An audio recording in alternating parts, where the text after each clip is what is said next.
Little did I know a year ago that a spur-of-the-moment decision to visit the Salton Sea would result in an extended body of work.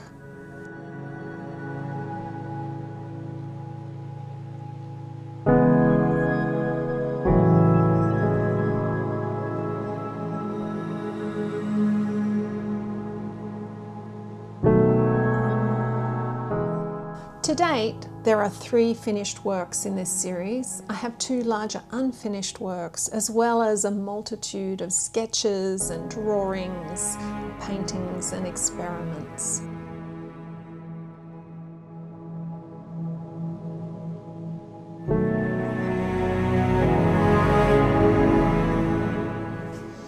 So today I'm going to focus on the first of these works, looking at the other 2 works in future videos. Why is the Salton Sea so compelling to me that I would spend a year and multiple works exploring ideas around it? What is it that makes me keep returning to it again and again? This is a question that I've been turning over in my mind over the last year as I have continued to work.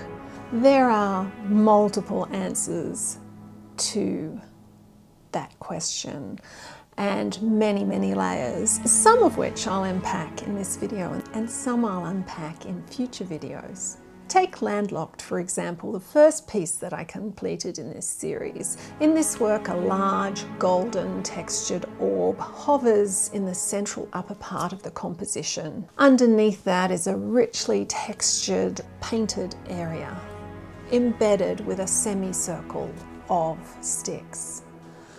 This work has many of the motifs that recur throughout the series. The circle, for example, is a symbol that I return to continuously in my work. For me, circles represent the organic, the round, the cyclical nature of things.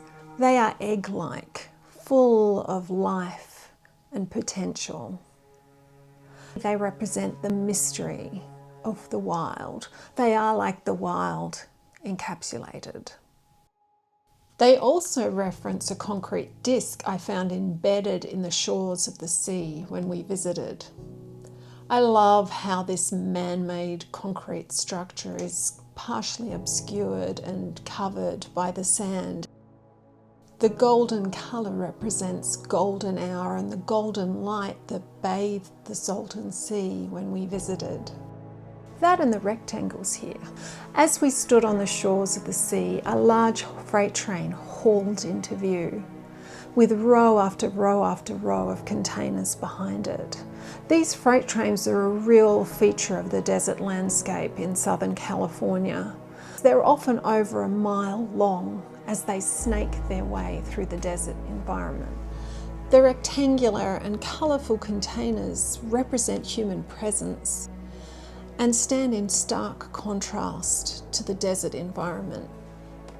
Western culture thinks of deserts as barren, empty places void of life and value. As cultural theorist Samia Henni argues, it is this attitude that allows Western cultural powers to bomb, mine, and generally render them toxic, often without consideration for the indigenous population and the people who continue to live in these places. The Salton Sea is no different in this respect. Created by an industrial accident while building a canal in the early 1900s, the Salton Sea has over the years slowly evaporated and been made more and more toxic by agricultural runoff. The 1950s utopian vision of the sea as a new Riviera filled with resorts and housing developments and canal-fronted homes now lies in ruins. occupied only by those who cannot afford to leave. There are a number of great YouTube videos that speak in depth about this aspect of the Salton Sea, and I will link them below. I highly recommend you watch them to understand this social and cultural aspect of the sea.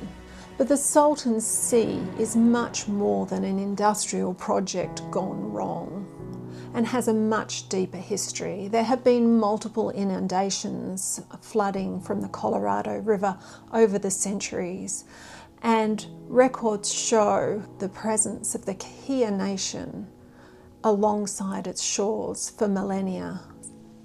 So recognizing the human presence in this landscape is a key part of making work about it. It's a place that potently articulates human presence and the relationship with the wild, that brings together action and place and shows the impact of those two things.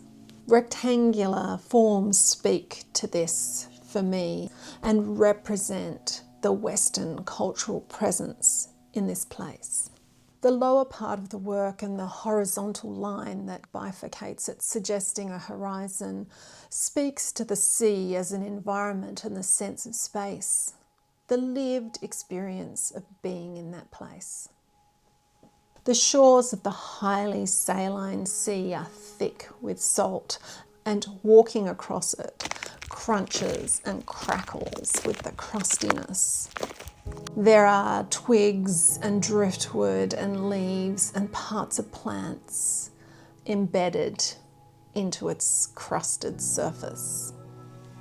And the experience of walking across it is what I was trying to capture in the lower part of the work. These sticks, however, are not from the sea. They're actually recycled from an old laundry hamper that was falling apart, and I just grabbed them and brought them into the work here. So, repurposed. The Salton Sea seems almost miraculous, this large body of water in the middle of the desert. I used salt with the watercolour to create this halo-like effect around the top to articulate that miraculous nature.